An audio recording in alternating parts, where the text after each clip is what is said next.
நீங்கள்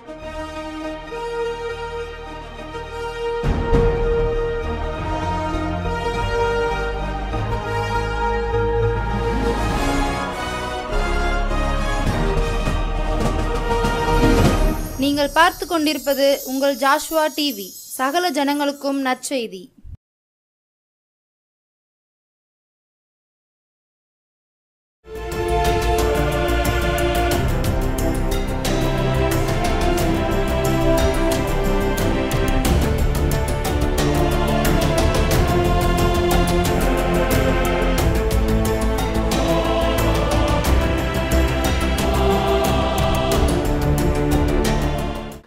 ஆண்டவர் இரட்சகருமாகிய இயேசு கிறிஸ்துவின் ஈடு இணையற்ற நாமத்தினாலே ஜாஸ்வா டிவி நேயர்கள் யாவரையும் இந்த கிறிஸ்து பிறப்பின் பண்டிகை நாட்களிலே அன்போடு நான் வாழ்த்தி வரவேற்கிறேன். இந்த நாளிலும் இந்த மகிமை நேரம் செய்தி வேளையிலே ஆண்டவராகிய இயேசு கிறிஸ்து அவருடைய வார்த்தை என்கிற மன்னாவினால் நம்மோடு அவர் பேசுவாராக. சிந்திக்கும்படியாக தெரிந்து கொண்ட வார்த்தையானது மத்தேயு எழுதின சுவிசேஷம் 2ஆம் அதிகாரம் 6ஆம் வசனம். யூதேயா தேசத்திலுள்ள பெத்லகேமே, யூதாவின் பிரபுக்களில் நீ சிறியதல்ல, என் ஜனமாகிய இஸ்ரவேலை ஆளும் பிரபு உன்னிடத்திலிருந்து புறப்படுவார் என்று தீர்க்கதரிசியினால் எழுதப்பட்டிருக்கிறது என்றார்கள் என்பது. கண்களை மூடி தேவாதி தேவனை நோக்கி பார்ப்போம். எங்களை அதிகமாய் நேசிக்கிற நல்ல பரம தகப்பனே, இந்த மகிமை நேரம் செய்தி வேளைக்காக உமக்கு நன்றி செலுத்துகிறோம். இதனால் ஆண்டவரே, இந்த கிறிஸ்து பிறப்பின் பண்டிகை நாட்களிலே உம்முடைய சமாதானத்தை, மகிழ்ச்சியை ஒவ்வொருடைய உள்ளங்களிலும் இல்லங்களிலும் நீ தந்தருளும்படியாய் நாங்கள் செபிக்கிறோம்.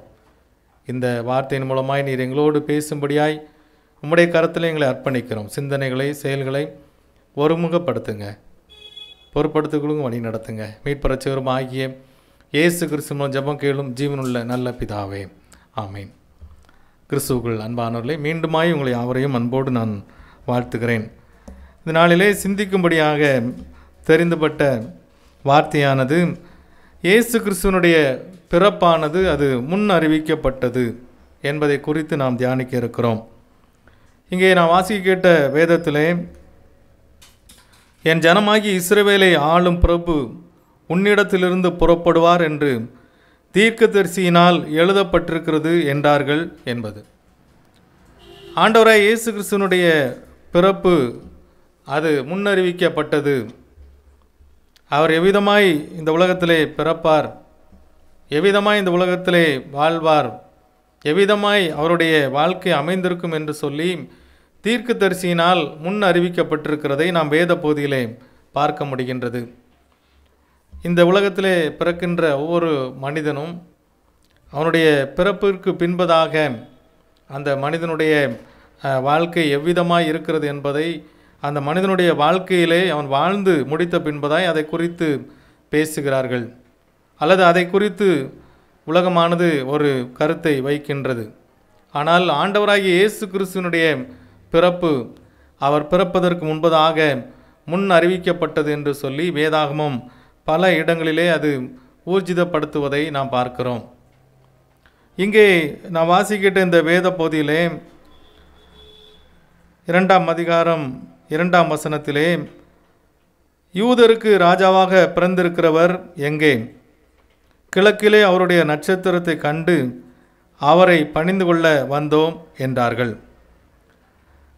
ஏரோது ராஜாவின் நாட்களிலே யூதேயா தேசத்தில் உள்ள பெத்லகேமிலே இயேசு பிறந்த பொழுது அங்கே கிழக்கிலிருந்து சாஸ்திரிகள் எருசலேமிற்கு வந்து இவ்விதமாய் கூறுகிறார்கள், யூதாவுக்கு ராஜாவாக பிறந்திருக்கிற எங்கே என்று சொல்லி. ஒருவேளை ஆண்டவராய் இயேசு கிறிஸ்து அவர் யூதருக்கு ராஜா என்பதை இந்த சாஸ்திரிகள் அறிந்து ஒருவேளை அந்த அரண்மனையிலே பிறந்திருப்பாரோ என்று சொல்லி அரண்மனையிலே வந்து அவர்கள் விசாரிக்கின்றார்கள். அப்பொழுது 3ஆம் வசனம் சொல்லுகிறது, ஏரோது ராஜா அதை கேட்ட பொழுது அவனும் அவனோட கூட எருசலேம் நகரத்தார் அனைவரும் கலங்கினார்களாம். எதனால் இந்த கலக்கம் உண்டாகின்றது? யூதருக்கு ராஜா ஒருவர் பிறக்கப் போகிறார் என்று சொல்லி இங்கே கேள்விப்பட்ட பொழுது நமக்கு போட்டியாக ஒரு ராஜா இங்கே பிறந்திருக்கிறாராம், நம்முடைய எண்ணத்திற்கு எட்டாத ஒரு காரியத்தில் இவர் எப்படி பிறந்திருக்கிறார் என்று சொல்லி அங்கே ராஜா கலக்கம் அடைகிறதை பார்க்கிறோம். அங்கே இருக்கிற நகரத்தார் அனைவரும் கலக்கமடைந்தார்கள் என்று சொல்லி வேதவசனம் சொல்லுகின்றது. கிறிஸ்துவுக்குள் அன்பான தேவ ஜனமே, இந்த நாட்களிலே ஆண்டவராகிய இயேசு கிறிஸ்து அவர் இந்த உலகத்திலே மனிதனாய் பிறக்க வேண்டும் என்பது பிதாவினுடைய திட்டமாய் இருக்கின்றது. உலகத்திலே பிறந்து இங்கே இருக்கின்ற மனிதர்களை ரட்சிக்கும்படியாக, மீட்கும்படியாக அவர் இந்த உலகத்திலே மனுஷனாய் நம்மை போல ஒரு பாடுள்ள மனுஷனாய் இந்த உலகத்திலே பிறக்கும்படியாய் இது ஆண்டவருடைய திட்டமாய் அமைந்திருக்கிறதை நாம் பார்க்கிறோம். ஆகவே தான் இங்கே தீர்க்கதரிசிகள் அவ்வாறு முன்னறிவித்திருக்கிறதை நாம் வேத பகுதியிலே பார்க்க முடிகின்றது. இங்கே ஏரோது ராஜா அவர் கலக்கமடைகிறார். வேத பாரகர்கள் எல்லாரையும் அழைத்து கிறிஸ்து எங்கே பிறப்பார் என்று சொல்லி அங்கே விசாரிக்கின்றார். அவர் விசாரித்து அதை அறிந்து கொள்ள வேண்டும் என்று சொல்லி அந்த வேதபாரரிடத்திலே அவர் கேட்கின்றார். இங்கே நம்முடைய செய்தியானது இயேசுவின் பிறப்பு முன் அறிவிக்கப்பட்டது. எவ்விதமாய் அது முன் அறிவிக்கப்பட்டது என்று சொல்லி 3 காரியங்களை நாம் தியானிக்க இருக்கிறோம். முதலாவது, மீகா 5ஆம் அதிகாரம் 2ஆம் வசனத்திலே அவர் பெத்லகேமிலே பிறப்பார் என்கிற குறிப்பானது முன் அறிவிக்கப்பட்டிருக்கிறதை நாம் பார்க்கிறோம். எப்ராத்தா எனப்பட்ட பெத்லகேமிலே என்று சொல்லி அந்த வேத பகுதி கொடுக்கப்பட்டிருக்கிறது. இதற்கு ஆதாரமாகத்தான் இந்த வேத பாரகர்கள் சொல்லுகிறார்கள் அவர் பெத்லகேமிலே பிறப்பார் என்று சொல்லி. பெத்லகேம் என்கிற அந்த ஊரானது அது அப்பத்தின் வீடு என்று சொல்லி பெயர் பெறுகின்றது. கிறிஸ்துவுக்குள் அன்பான தேவ ஜனமே, பெத்லகேம் என்கிற ஊரிலே ஆண்டவர் பிறந்ததின் நோக்கம் என்ன? ஒருவேளை எல்லா ஜனங்களும் நினைத்தார்கள் எருசலேமிலே பிறப்பார் என்று சொல்லி.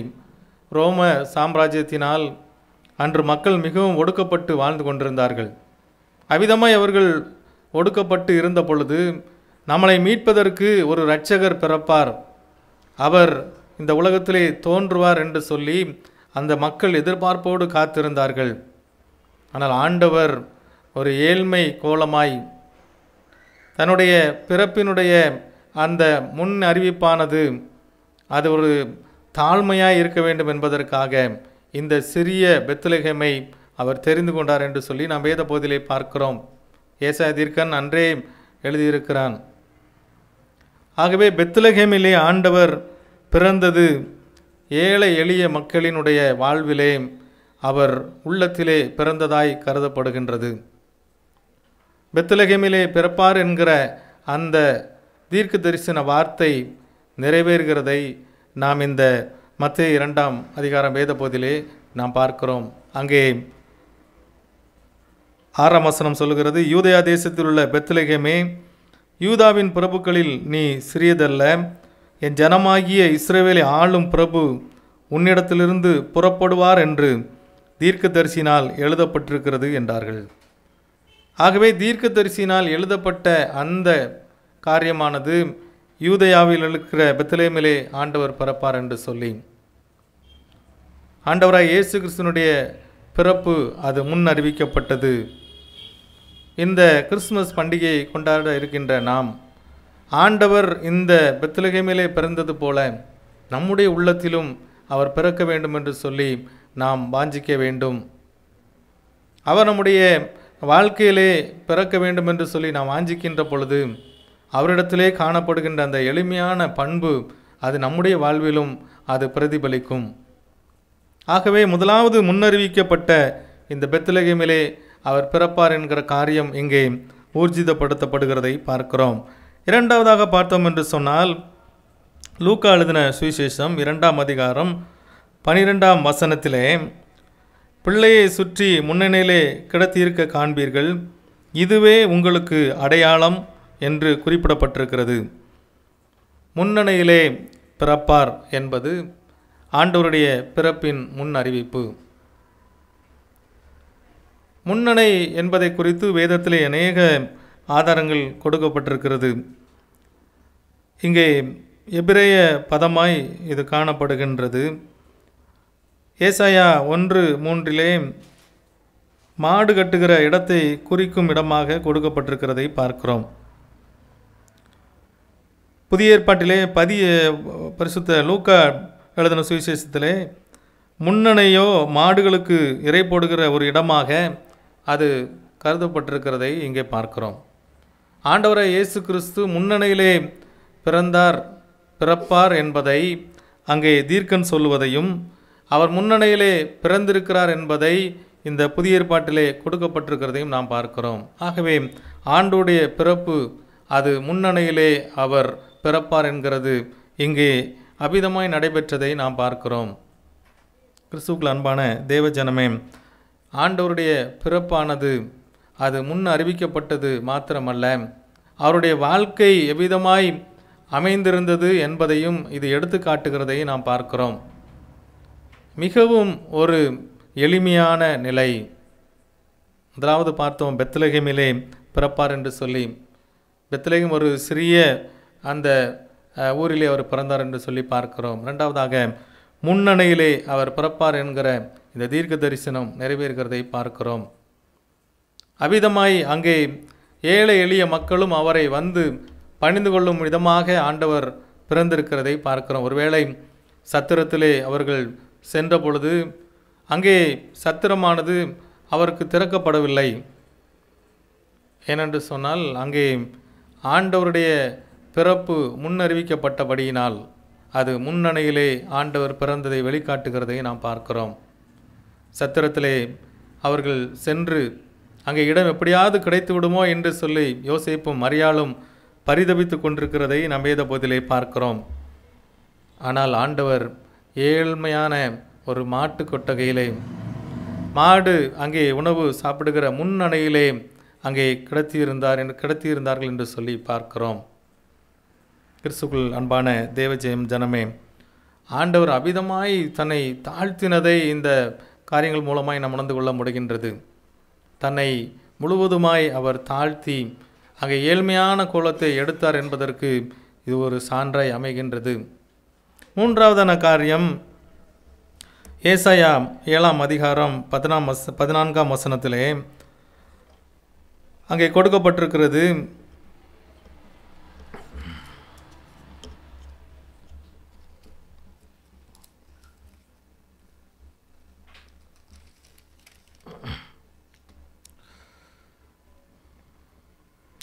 இதோ ஒரு கன்னிகை கர்ப்பவதியாகி ஒரு குமாரனை பெறுவாள், அவருக்கு இம்மானுவேல் என்று பெயரிடுவாள் என்று சொல்லி, இம்மானுவேல் என்று பெயரிடுவாள் என்று இங்கே குறிப்பிடப்பட்டிருக்கிறதை பார்க்கிறோம்.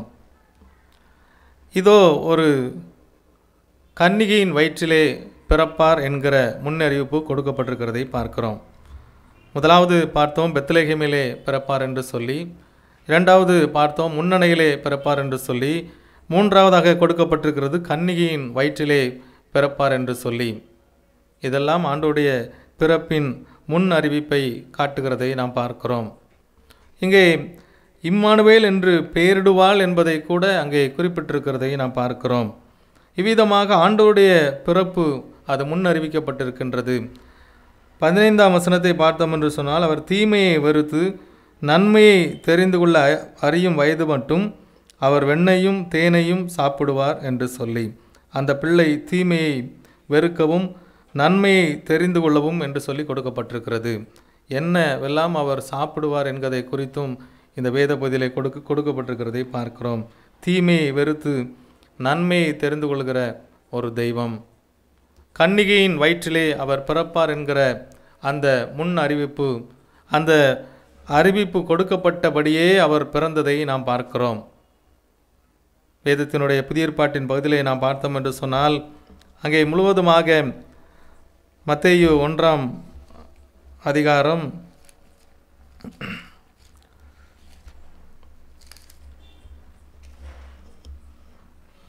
23ஆம் வசனத்திலே பார்த்தோம் என்று சொன்னால், இதோ ஒரு கன்னிகை கர்ப்பவதியாகி ஒரு குமாரனை பெறுவாள், அவருக்கு இம்மானுவேல் என்று பெயரிடுவார்கள் என்று சொன்னான். இம்மானுவேல் என்பதற்கு தேவன் நம்மோடு இருக்கிறார் என்று அர்த்தமாம். இவ்விதமாய் 25ஆம் வசனத்திலே அவள் தன் முதற் பேரான குமாரனை பெருமளவும் அவளை அறியாதிருந்து அவருக்கு இயேசு என்று பெயரிட்டான் என்று சொல்லி பார்க்கிறோம். கிறிஸ்துவுக்குள் அன்பான தேவஜனமே, ஆண்டவர் ஒரு கன்னியினுடைய வயிற்றிலே பிறப்பார் என்பதனுடைய அர்த்தம் என்னவென்று சொன்னால், அவருடைய பிறப்பு மிகவும் பரிசுத்தமானது என்று சொல்லி பார்க்கிறோம். முதல் 2 குறிப்புகளும் ஆண்டவர் எவ்விதமாய் ஏழ்மையாய் பிறந்தார் என்பதை குறிக்கின்றது. இங்கே ஒரு கன்னியினுடைய வயிற்றிலே பிறப்பார் என்பதற்கு அவர் பிறப்பு முதல் அவர் வாழ்ந்த நாள் முழுவதும் பரிசுத்தமாய் வாழ்ந்தார் என்பதை குறிப்பதை நாம் பார்க்கிறோம். ஆண்டவருடைய பிறப்பு அது ஒரு பரிசுத்தமாய் அமைந்தது என்று சொல்லி பார்க்கிறோம். இந்த ஆண்டவருடைய பிறப்பை அங்கே தூதனானவன் சொப்பனத்திலே சொல்லுகிறான். 20ஆம் வசனத்தை பார்த்தோம் என்று சொன்னால், மத்தேயு 1ஆம் அதிகாரம் 20ஆம் வசனத்திலே, அவன் இப்படி சிந்தித்து கொண்டிருக்கையில் கர்த்தருடைய தூதன் சொப்பனத்தில் அவனுக்கு காணப்பட்டு, தாவீதின் குமாரனாகிய யோசேப்பே, உன் மனைவியாகிய மரியாளை சேர்த்து கொள்ள ஐயப்படாதே, அவளிடத்தில் உற்பத்தியாயிருக்கிறது பரிசுத்த ஆவியினால் உண்டானது என்று சொல்லி இங்கே கர்த்தருடைய தூதன் சொல்லுகிறதை நாம் பார்க்கிறோம்.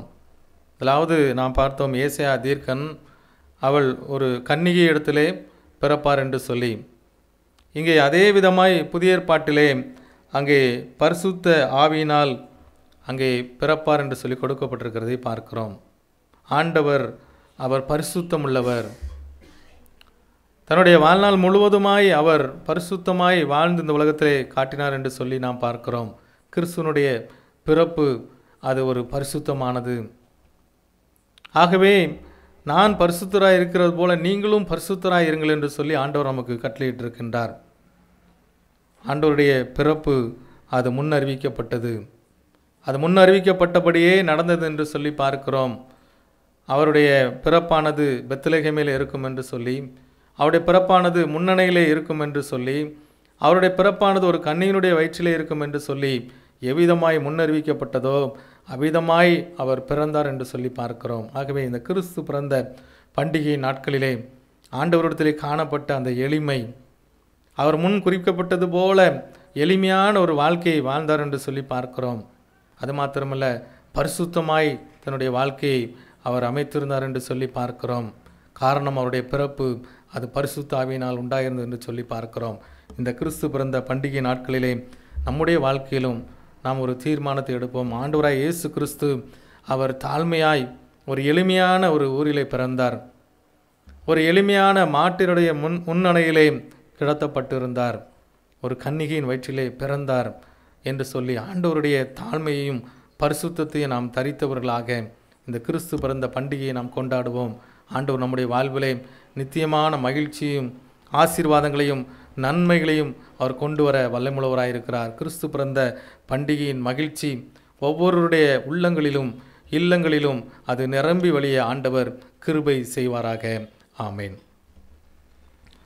தேவாதி தேவனை நோக்கி பார்ப்போம். எங்களை அதிகமாய் நேசிக்கிற நல்ல பரம தகப்பனே, இந்த நேரத்திலும் ஆண்டவரே உம்முடைய வார்த்தையை நாங்கள் தியானித்தோம். உம்முடைய பிறப்பு அது ஒரு அதிசயமானது, அது முன் அறிவிக்கப்பட்டது என்று சொல்லி நாங்கள் தியானித்தோம். ஆண்டவரே, எத்தனையோ ஆண்டவரே மனிதர்கள் உம்முடைய பிறப்பிலே மகிழ்ந்தார்கள் என்று சொல்லி பார்க்கிறோம். ஒருவேளை அந்த நாட்டை ஆண்ட அந்த ராஜா ஒருவேளை பயந்திருக்கலாம். ஆனால் அங்கே ஏழை எளிய மக்கள் மகிழ்ச்சியோடு ஆண்டவருடைய பிறப்பை அவர்கள் அறிந்தார்கள் என்று சொல்லி பார்க்கிறோம்.